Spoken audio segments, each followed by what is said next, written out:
Il était 1 heure du matin.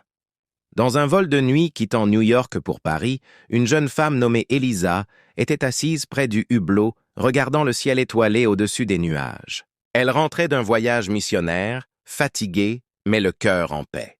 Pendant qu'elle fermait les yeux pour se reposer, quelque chose d'étrange se passait.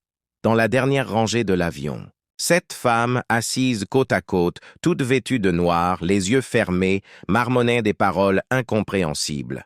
Elles avaient demandé à être placées ensemble et depuis le décollage, elles ne s'étaient pas levées. L'une d'elles tenait une corde rouge discrètement dans ses mains. Une autre tenait un bijou en forme de crâne. Ce n'était pas un simple voyage, c'était une mission. Elle murmurait « Il y a une lumière dans cet avion qu'il faut éteindre. Elle est jeune mais dangereuse pour nous. » Elle parlait d'Elisa sans qu'elle ne le sache. Mais soudain, toujours assise à sa place, Elisa sentit son cœur battre anormalement vite. Une voix douce lui souffla à l'oreille. « Lève-toi et prie maintenant. Tu ne voyages pas seule. » Elle obéit.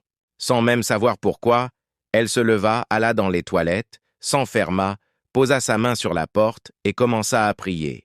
« Seigneur, je ne sais pas ce qui se passe, mais je te livre ce vol, chaque passager, chaque esprit. Que ton feu purifie cet avion !» Pendant ce temps, à l'arrière, les 7 femmes commencèrent à transpirer. L'une d'elles cria « Quelqu'un prie !»